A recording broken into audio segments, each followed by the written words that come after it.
Eddie Curry's family tragedy, 2009. In 2009, Nova Henry and her 10-month-old daughter Ava were murdered in their South Loop townhouse. Nova's 3-year-old son, Noah, was in the home but unharmed. The killer, Frederick Goings, a 36-year-old attorney who once represented Nova in a paternity case against NBA player Eddie Curry, had also been romantically involved with her. Their relationship was abusive, and although Nova sought an order of protection in 2007, she later withdrew it. On January 24th, Goings shot Nova while she held Ava. Noah later told police Frederick did it. Surveillance showed Goings' car near the scene, and he was caught in Indiana with gunshot residue in his vehicle.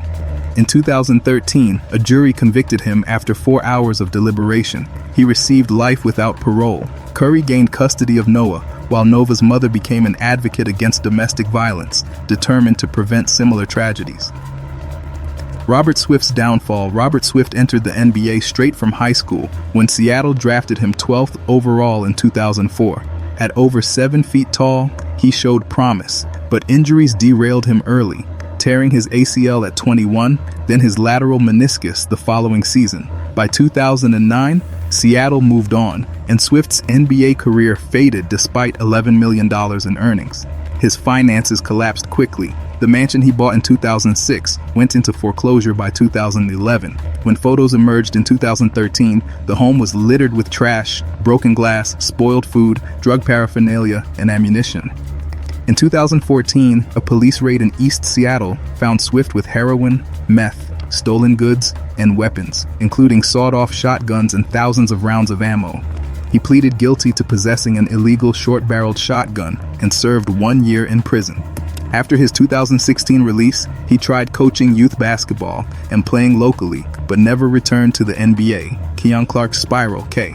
Eon Clark, drafted 13th overall in 1998, put up solid numbers in the NBA, over 8 points, nearly 6 rebounds, and strong shot blocking across stints with Denver, Toronto, Sacramento, and Utah. But off the court, alcohol controlled his life. Clark later admitted he never played a game sober, drinking up to a pint of gin daily, sometimes even at halftime. After leaving the league, his addiction worsened. In 2006, he faced drug and gun charges and skipped court, earning a 30-month sentence later overturned for poor legal counsel. Trouble resurfaced in 2013 when he pleaded guilty to weapons and DUI charges. One case involved keeping a loaded gun while on parole. Another saw him crash into a telephone pole while drunk. Clark was sentenced to 8 years, served 4, and was released in 2017. Now living in Danville, Illinois, he focuses on recovery and speaks out about the dangers of addiction. Rodney Rogers' accident. Rodney Rogers enjoyed a standout NBA career, winning 6th Man of the Year in 2000 and earning roughly $27 million. But in 2008, his life changed when a dirt bike accident in North Carolina left him paralyzed from the shoulders down. He shattered his 3rd cervical vertebra and bruised the 4th, leaving only a 5% chance of regaining mobility. With medical costs reaching $400,000 a year, Rogers now uses a motorized wheelchair operated by head movements and relies on daily assistance. He battled depression and suicidal thoughts, but the support of his fiancée, Fa Suggs, kept him going. Rogers started a nonprofit for spinal injury support and took to public speaking. In 2024, he sued Blue Cross Blue Shield over denied in-home nursing care. Despite setbacks, he remains a voice for resilience and hope. Nicky Van Exel's conviction. In 2010, Nicky Maxwell Van Exel, son of former NBA guard Nick Van Exel, shot and killed his best friend Bradley Ayo in Garland, Texas. Prosecutors said Ayo was preparing to testify about a string of armed robberies they committed earlier that year. 10 days before the testimony, Nicky shot him with a 12-gauge shotgun. He wrapped the body in plastic, dumped it near a lake, cleaned the scene, and got rid of the weapon. Charged with capital murder, it was reduced to murder. The defense claimed it was an accident, but in 2013 he received a 60-year sentence, eligible for parole after 30.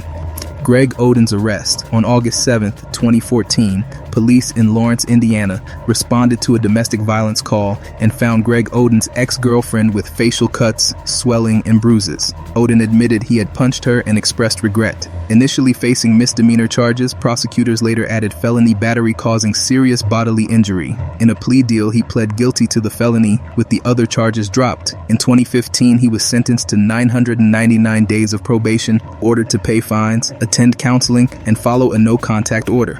Once the NBA's #1 draft pick, Oden's injury-plagued career in this case further derailed his future. Derrick Rose's PED controversy. In 2011, NBA MVP Derrick Rose sparked controversy in an ESPN interview when asked to rate PED use in the league from 1 to 10. He allegedly answered 7 and called for a level playing field. The comment caused a stir, but Rose later said he didn't recall the question and must have misunderstood it. ESPN stood by the quote, insisting it was accurate. No follow-up came, leaving fans to speculate about the truth. Shawn Kemp's legal troubles. In 2005, Shawn Kemp was arrested in Shoreline, Washington, after police found marijuana, cocaine, and a pistol in his car. A year later, in 2006, he faced another charge for marijuana possession in Houston. In 2023, Kemp tracked a stolen phone to a Tacoma Mall parking lot, where gunfire erupted. Kemp claimed he acted in self-defense, but prosecutors charged him with first-degree assault. He pleaded not guilty, and his trial is scheduled for May 27, 2025. Anthony Grundy's tragedy. After his NBA career, Anthony Grundy's life spiraled into legal trouble. In 2011, he was arrested for his 4th DWI but fled to Ghana to avoid prosecution. He was caught in 2017 and served 2 years in prison. In 2019, Grundy hit and killed a pedestrian in Louisville, Kentucky, and left the scene. Just 5 months later, he was stabbed to death during a domestic dispute. His post-basketball years were marked by repeated mistakes and ended in violence. Michael Ray Richardson's ban. Michael Ray Richardson, the 4th pick in the 1978 NBA draft, quickly became a star, leading the league in assists in 1980, topping the steals charts 3 times, and earning 4 All-Star selections. In 1985, he won Comeback Player of the Year after entering treatment for substance abuse. But between 1983 and 1986, he tested positive for cocaine 3 times. On June 25, 1986, Commissioner David Stern issued him a lifetime ban, making him the first active player barred for life under the NBA's anti-drug policy. Richardson kept playing overseas until 2002, later winning titles as a coach. In 2023, he released his memoir Banned, now running youth clinics, teaching kindergarten, and co-owning a beauty salon with his wife. Steven Jackson and Steve Francis's nightclub fight. In September 2013, a Houston nightclub scene took an unexpected turn when former NBA players Steven Jackson and Steve Francis clashed during a live performance. Jackson, performing under his rap name Stack 5, was on stage when Francis approached from behind. Moments later, Jackson's hand was at Francis's throat, and the tense exchange was captured on shaky phone footage that quickly spread online. No arrests or charges followed, but the clip fueled plenty of online speculation. Jackson later told ESPN's Highly Questionable that he and Francis had never been friends or even acquaintances, making the encounter both surprising and unwelcome, especially in a packed venue. Francis kept quiet publicly. The incident didn't ruin careers, but it became a reminder that even after retirement, the mix of pride, past reputations, and public settings can turn small moments into viral headlines. William Bedford's steep descent, standing 7 feet tall and drafted 6th overall in 1986. William Bedford looked built for NBA success. He played for the Suns, Pistons, and even stood on Detroit's championship roster in 1990. But while the on-court future seemed bright, his off-court reality was darkening. Substance abuse slowly pulled him away from the game, and by the early 2000s, it had consumed him. In 2001, he was arrested in Michigan with 25 pounds of marijuana.